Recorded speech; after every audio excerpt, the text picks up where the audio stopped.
साथियों नमस्कार, मैं हरिश्चंद्र बर्णवाल इस वीडियो में आप सभी का स्वागत करता हूं। दोस्तों, जो मैं आपको कह रहा हूं कि डोनाल्ड ट्रंप ऐसे झुके मोदी के आगे, मैं भी जब पहली बार सोच रहा था, पढ़ रहा था, तो मुझे भी यकीन नहीं हुआ, आपको भी नहीं हुआ होगा कि मोदी जी के आगे डोनाल्ड ट्रंप कहां झुक गए, कैसे झुक गए।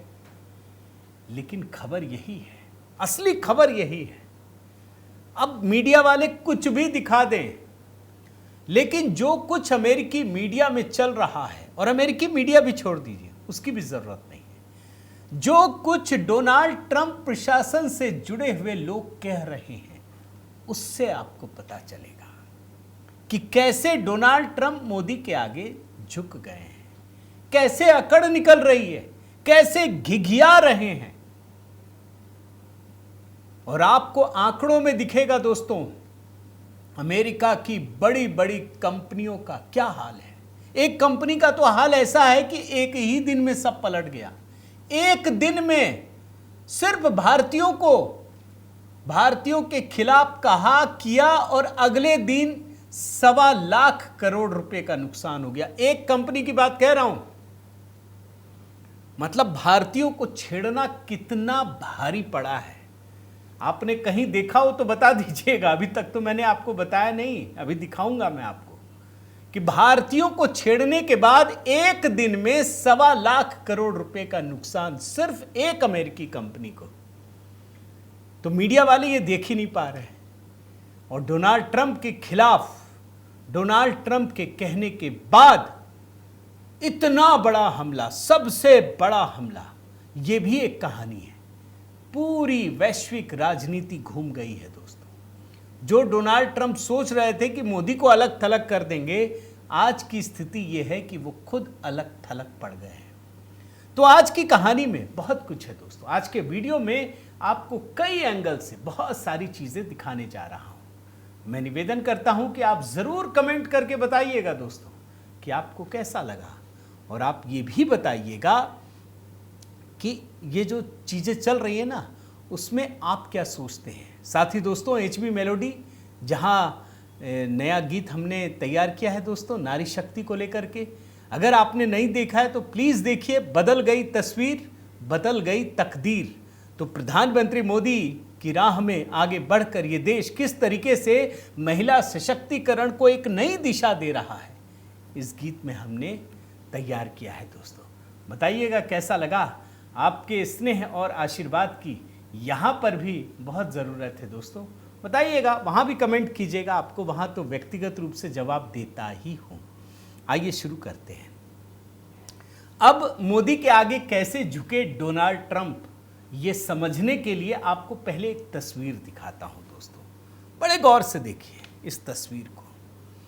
ये लंदन डेली, उसमें एक शीर्षक से प्रकाशित एक रिपोर्ट है, पर यही तस्वीर है, आप पहचानते भी नहीं होंगे। इसका नाम है Peter Navarro. Peter Navarro, the man behind Trump's tariff madness. जो डोनाल्ड ट्रंप का पागलपन है टैरिफ को लेकर के, भारत के खिलाफ जो संबंध खराब हुए हैं, उसके लिए यही व्यक्ति जिम्मेदार है। और ये हार्वर्ड से स्नातक प्रोफेसर पीटर नवारो कभी डेमोक्रेट थे, उदार अर्थव्यवस्था में विश्वास करते थे, फिर सब कुछ बदल गया। ये इस समय डोनाल्ड ट्रंप के सबसे बड़े सलाहकार हैं। सबसे बड़े मत बोलिए, यही हैं। इन्हीं के कहने पे सब कुछ चल रहा है। मैंने इसकी शख्सियत कुछ खास वजह से बताई है कि भाई, जिसके कहने पर डोनाल्ड ट्रंप ने पूरे अमेरिका के मतलब वैश्विक इतिहास की पूरी कूटनीति बदल दी, ये उसके पीछे का सबसे बड़ा आदमी है, सबसे बड़ा चेहरा है। अब अगली रिपोर्ट दिखाता हूं। मैं 2-3 ब्रेकिंग लगा करके आपको दिखा रहा हूं, जो आज तक की ब्रेकिंग लगाई थी। किसी कोने में आपको फिर मैं इनकी बाइट सुनाऊंगा। अमेरिका ने भारत की कूटनीति का माना लोहा। अमेरिका ने भारत की कूटनीतिक ताकत को माना। और एक दिखाता हूं ब्रेकिंग प्लेट। दूसरा देखिए, भारत से प्यार करता हूं। ट्रंप के ट्रेड एडवाइजर पीटर नवारो ने कहा कि भारत से प्यार करता हूं, मोदी महान नेता हैं। इतना ही इन लोगों को समझ में आता है, मेन स्ट्रीम मीडिया को इससे ज्यादा समझ में नहीं आता कि पीटर नवारो ने कहा भारत प्यार करता है, ये करता है, वो करता है। मैं बयान सुनाता हूं, यही आपको समझ में आएगा कि सरेंडर करना क्या होता है। पीटर नवारो ने भारत के खिलाफ बहुत सारी उटपटांग चीजें कही, गलत बातें कही। यह भी कहा कि अब तो टैरिफ लगना ही है, कुछ नहीं हो सकता, कुछ नहीं बदलेगा। लेकिन यह भड़ास भी होती है। भाई, किसी आदमी को बहुत नुकसान कर देंगे, उसको पता है कि हम इससे ज़्यादा पावरफुल हैं, तो क्या करेगा वो अपनी भड़ास निकालेगा ना। लेकिन भड़ास के बीच वो कुछ ऐसी बात कहेगा जो उसके दिल की बात होगी, जिसमें वो ये कह रहा है, सो आई लव इंडिया। मैं अभी जो सुनाने जा रहा हूं, मैं उसको पढ़ दे रहा हूं अभी। I look a Modi is a great leader, but please please India like look at what your role. Please please India, अभी सुनिएगा पूरी बात दोस्तों। Here is in the global economy and good here. आपको सुनाता हूं, सुन लीजिए। Love India. Look, Modi's a great leader, but please, please, India, like look at what your role here is in the global economy and good here. Peter Navarro बहुत बुरी बुरी बात बोलते हैं, लेकिन आखिर में एक बात बोलते हैं, हम आपसे बहुत प्यार करते हैं।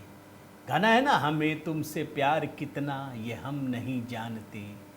हम जानते हैं नवारो साहब, ट्रंप साहब, हम तो जानते हैं कि आप कितना प्यार करते हैं। आपने 15 साल के संबंधों को क्यों उड़ा दिया, और अब ये बोल रहे हैं प्लीज ऐसा करो। आखिर इसकी जरूरत क्यों पड़ी? आप जानना चाहते हैं ना कि ऐसा क्या हो गया, क्यों प्लीज प्लीज करने लगे? पता है कि बात अब नहीं होगी भारत अमेरिका के बीच, क्योंकि वो कैंसिल हो गया। जो अगस्त के आखिरी हफ्ते में होना था वो कैंसिल हो गया। अब कोई बातचीत नहीं होगी। अमेरिका टैरिफ लगा ही रहा है, जानते हैं 27 से। मैं कहानी दिखाता हूं, ये देखिए। ट्रंप ने दोस्तों ओरेकल, जो मशहूर सॉफ्टवेयर कंपनी है, उसके सीईओ को बुलाया। उसको कहा कि तुम भारत में अपने कर्मचारियों की छटनी करो, निकाल दो, बाहर कर दो। ओरेकल ने कहा कि हाँ भाई, ट्रंप कह रहे हैं। अब ट्रंप के आ गए फेर में। एप्पल तो आया नहीं, आईफोन तो बन रहा है बहुत सारा, ये आ गए उसके फेर में। और एक साथ भारत में हजारों कर्मचारियों की छटनी कर दी और गर्व से कहा, मैंने भारत में 10% लोगों को नौकरी से निकाल दिया है। कहा उसने। यह कदम उस समय हुआ दोस्तों जब कंपनी के शीर्ष अधिकारी राष्ट्रपति डोनाल्ड ट्रंप से मुलाकात करके लौटे। और ओरेकल का भारत के बेंगलुरु, हैदराबाद, पुणे, मुंबई, नोएडा, कोलकाता, चेन्नई बड़ा नेटवर्क है, हजारों लोग कार्यरत हैं। जैसे ही ये हुआ, इसकी कंपनी हो गई धड़ाम। और एक दिन में, पढ़ लीजिए, ये लिखा है, एक दिन में 1,31,000 करोड़ रुपए डूब गए। इस आदमी की दौलत डूब गई। ये है भारत का असर। और अगर आप हॉलिस्टिक तरीके से देखें, समग्र तरीके से, तो अब आपको मैं कहानी बताता हूं कि जो बुरा हाल अमेरिका का कोरोना काल में हुआ था दोस्तों, उससे भी बुरा हाल हो गया अब टैरिफ लगाने के बाद। मतलब कोरोना से भी, जो वैश्विक महामारी थी, उससे भी बुरा हाल इस समय अमेरिका का हो चुका है। और मैं सिर्फ इस साल की बात बता रहा हूं, इस समय अगस्त भी पूरा नहीं हुआ है, अमेरिका में 446 बड़ी कंपनियां दिवालिया हो चुकी हैं। और अगर 2020 के कोरोना काल से तुलना करूं तो ये 12% ज्यादा है। सिर्फ जुलाई में 71 बड़ी कंपनियां दिवालिया हुई, जो जुलाई 2020 के बाद एक महीने में सबसे अधिक है। ट्रंप ने विदेशी सामान पर अप्रैल में 10% टैरिफ लगाया और इसी महीने से अमेरिका की कंपनियों के दिवालिया होने की संख्या बढ़ती चली गई। 2025 के पहली छमाही में 371 बड़ी कंपनियां दिवालिया हुई। जून में 63 कंपनियों ने बैंक्रप्सी के लिए आवेदन किया। और ये जो दिवालिया हो रही है ना, ये वो कंपनियां हैं दोस्तों जो 1990 और 2000 के दशक के कई पॉपुलर ब्रांड्स हैं। जैसे मैं नाम बोलता हूं, Forever 21, Joann's, Rite Aid, Party City और क्लियर्स, ये सब है। देख रहे हैं? अब ये कह रहे हैं कि भारत पे हम टैरिफ लगा रहे हैं। भारत ने कहा लगा दो भाई, तुम्हारे हक में है, तुम जैसा चाहो करो, तुम्हारा देश है, कोई जोर जबरदस्ती तो है नहीं। भारत ने क्या किया है ये भी सुनिए। भारत का टेक्सटाइल उद्योग वो सबसे ज्यादा प्रभावित होगा, ये बात सच है। प्रधानमंत्री मोदी की सरकार ने एक नया काम किया दोस्तों, जो कपास पर आयात शुल्क है उसको पूरी तरह से खत्म कर दिया, पूरी तरह से एकदम जीरो। ट्रंप हमारे टेक्सटाइल इंडस्ट्री को बर्बाद करना चाहते थे, मोदी जी ने उनको थाम लिया, यूं गिरने नहीं दिया, पकड़ लिया, सारे आयात शुल्क खत्म कर दिए। अब भारत का कपड़ा दुनिया में और सस्ता हो जाएगा। लेकिन अमेरिका में क्या हो रहा है? कंपनियां डूब रही हैं, हालत खस्ता हो रही है। मैं आपको एक एक दिखाता हूं। वॉलमार्ट देखिए क्या हाल है। वॉलमार्ट जैसी टारगेट कंपनी, उसको भी भारी नुकसान हो रहा है। देख रहे हैं, Target's CEO to step down, ये हालत खराब हो रही है। और इतना ही नहीं दोस्तों, मैं भारत से भी बार बार तुलना करना चाहता हूं। भारत ने अमेरिका को जवाब देने के लिए आर्थिक सुधारों को और तेज कर दिया, रुके नहीं। इसका सबसे बड़ा जो उदाहरण है वो ये है कि जीएसटी के अब 2 स्लैब कर दिए गए हैं। 4 थे, 2 कर दिए कि और कम करो। अपने लोगों को खत्म होने नहीं देना है। लेकिन मैं आपको बताऊं दोस्तों, अमेरिका इस समय चौतरफा घिरा हुआ है। मैं बीच में एक और कहानी आपके सामने रखना चाहता हूं, तब आपको पता चलेगा कि डोनाल्ड ट्रंप किस तरीके से अमेरिका को बेइज्जत कर रहे हैं, कितने देशों के बीच बेइज्जत हो रहे हैं। अभी एक नई खबर आई कि अमेरिका ने इंटरनेशनल कोर्ट के 4 जजों पर प्रतिबंध लगा दिया, 4 जजों पर। इन्होंने इजरायली प्रधानमंत्री बेंजामिन नेतन्याहू और अमेरिकी अधिकारियों के खिलाफ मुकदमा चलाने की मंजूरी दी थी। मैं आपको ट्वीट दिखाता हूं, देखिए। ये मार्को रूबियो, ये अमेरिकी विदेश मंत्री हैं, क्या लिखा है?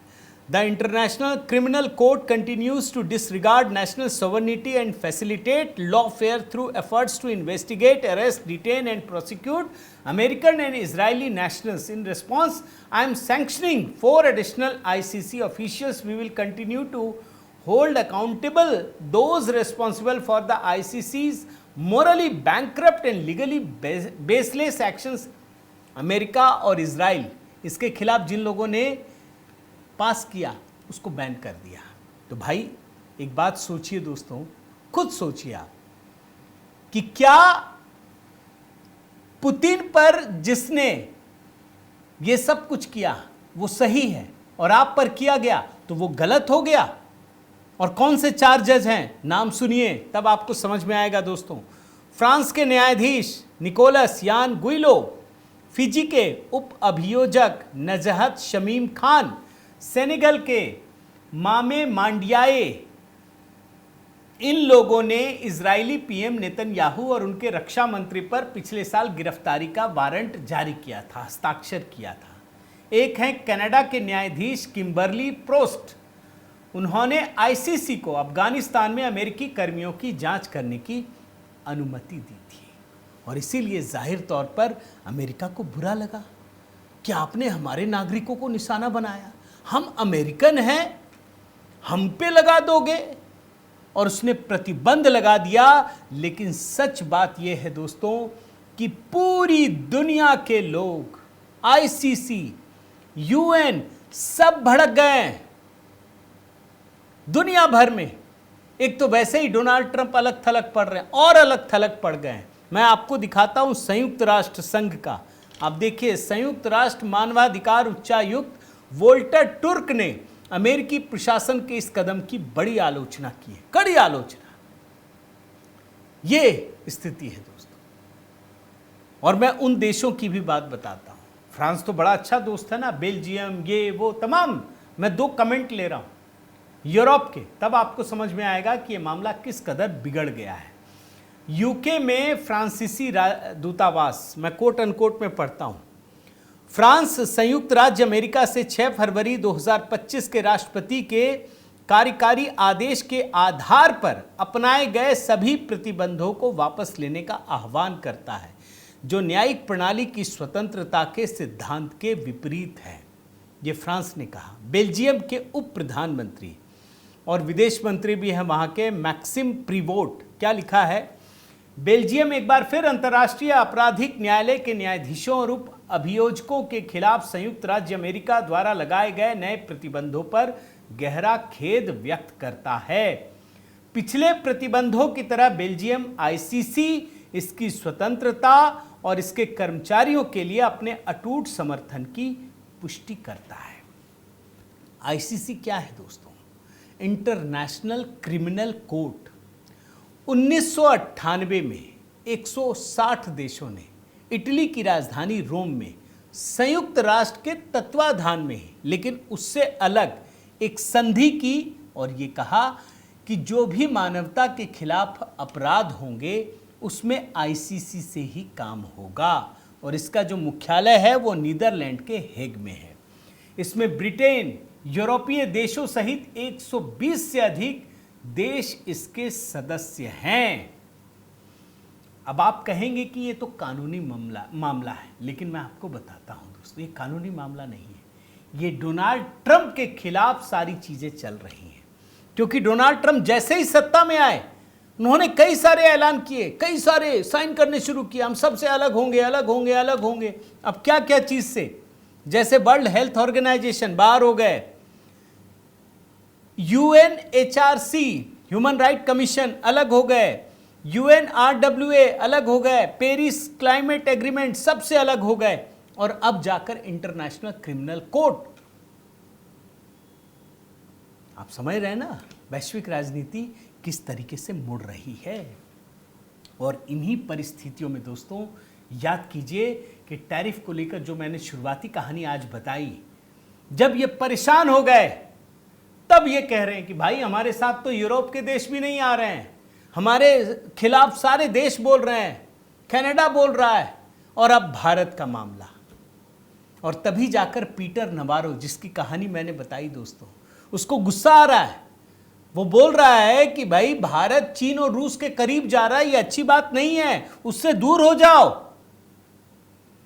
लेकिन भारत ने दोस्तों, मैं आपको स्पष्ट कहता हूं, जो जवाब दिया है, खुलेआम दिया है, सार्वजनिक रूप से दिया है, और ये कहा है कि आप खरीदेंगे तो ठीक है, हम खरीदेंगे तो गलत है, ये नहीं चलेगा, नहीं चलेगा। और अब आप देखिए दोस्तों, मैंने वैसे तो कई कहानियां आपको बता दी, जो लेटेस्ट है, जो अपडेट है, वो मैं आपको बता देता हूं कि भारत के खिलाफ जो टैरिफ लगाया गया है 50% का, अब चीन ने खुलकर इसकी मुखालफत की है। भारत में जो चीन के राजदूत हैं जू फेई होंग, उसने अमेरिका द्वारा भारत पर लगाए गए 50% तक के टैरिफ की कड़ी निंदा की है। किसी को कल्पना नहीं होगी, डोनाल्ड ट्रंप तो सपने में भी नहीं सोचे होंगे कि चीन और भारत एक साथ खड़े हो जाएंगे, हो गए। और आज इसकी वजह से क्या हो रहा है, अमेरिका के भीतर भी डोनाल्ड ट्रंप का विरोध हो रहा है। मैं सिर्फ नाम रखना चाहता हूं दोस्तों, बड़े ध्यान से सुनिएगा, एक एक कहानी, तो मैंने बहुत सारी कहानियां बताई, सुनिए, जिसने अमेरिका के भीतर डोनाल्ड ट्रंप की आलोचना की है कि क्यों आपने भारत पर टैरिफ लगा दिया। मैं नाम गिन रहा हूं सिर्फ। पूर्व अमेरिकी राजदूत निक्की हेली, सीएनएन से फरीद जकारिया, संयुक्त राष्ट्र के पूर्व सलाहकार और कोलंबिया यूनिवर्सिटी के अर्थशास्त्री जेफरी सैक्स, ग्रेगरी मिक्स जो अमेरिकी सांसद हैं, कर्ट कैम्पबेल पूर्व अमेरिकी विदेश मंत्री, जॉन बोल्टन, कर्ट कैम्पबेल जो हैं उप विदेश मंत्री रहे हैं, जॉन बोल्टन ट्रंप के पूर्व राष्ट्रीय सुरक्षा सलाहकार, माइकल कुगेल मैन दक्षिणी एशियाई विश्लेषक, लिसा कर्टिस विदेश नीति एक्सपर्ट, सुहास सुब्रमण्यम अमेरिकी सांसद, केनेथ जस्टर भारत में पूर्व अमेरिकी राजदूत। ये है। एक और झटका आपको बता देता हूं। जब ये सारी चीजें चल रही हैं, ये डोनाल्ड ट्रंप तो बड़ा मतलब अपनी पीठ थपथपा रहे थे, हमने रूस से, यूक्रेन से, सबसे बात कर ली है। अब रूस ने ऐसी शर्त दे दी है कि सीधे झटका दे दिया, पूरी शांति वार्ता खटाई में पड़ गई। 3 मांग कर दिए सार्वजनिक रूप से कि पूर्वी डोनबास का क्षेत्र छोड़ दो, नाटो में यूक्रेन शामिल नहीं होगा जो शुरू में भी था, और पश्चिमी सैनिक जो हैं वो यूक्रेन में नहीं आएंगे। खुलेआम रख दिए। और सिर्फ यही नहीं रखा, मैं आपको बताऊं, इस साल का सबसे बड़ा हवाई हमला भी कर दिया। एक साथ रूसी सेना ने यूक्रेन पर 574 ड्रोन, 40 मिसाइलें, इतना सब कुछ दागा है। और जो ये हमला किया ना दोस्तों, उसमें अमेरिका की एक प्रमुख इलेक्ट्रॉनिक्स निर्माता कंपनी जो है उस पर भी हमला हुआ है। सीधे सीधे समझिए तो अमेरिकी कंपनी पर भी हुआ है। तो ये परिस्थिति है। अब कितनी सारी कहानियां आपको बताऊं। डोनाल्ड ट्रंप ने एक साथ जिस तरीके से भारत के खिलाफ मोर्चा खोला, अपने आप कई मोर्चे खुल गए और सब में डोनाल्ड ट्रंप फंसे हुए। और इसीलिए उनका एडवाइजर, जो उनका मुख्य एडवाइजर है, वो सही से रो भी नहीं पा रहा है। वो भारत को तो गाली दे रहा है, लेकिन कह रहा भारत महान है, मोदी महान है, शांति का रास्ता दिल्ली से होकर जाता है। अच्छा ही है, देखते जाइए। आपकी क्या राय है दोस्तों, ज़रूर बताइएगा। ये जो घटनाक्रम तेजी से बदल रहे हैं उस पर मेरी भी नज़र है, आप भी ज़रूर देखिएगा, बताइएगा आप क्या सोचते हैं। आपसे निवेदन है दोस्तों कि अगर आपने चैनल सब्सक्राइब नहीं किया है तो ज़रूर कीजिए, लाइक कीजिए, बेल आइकन दबाइए। और हाँ दोस्तों, HB मेलोडी जहाँ लगातार गीतों का सिलसिला जारी है, देखिए। और मैं निवेदन करता हूँ कि वहाँ भी कमेंट कीजिए। बहुत बहुत धन्यवाद। जय सिया राम।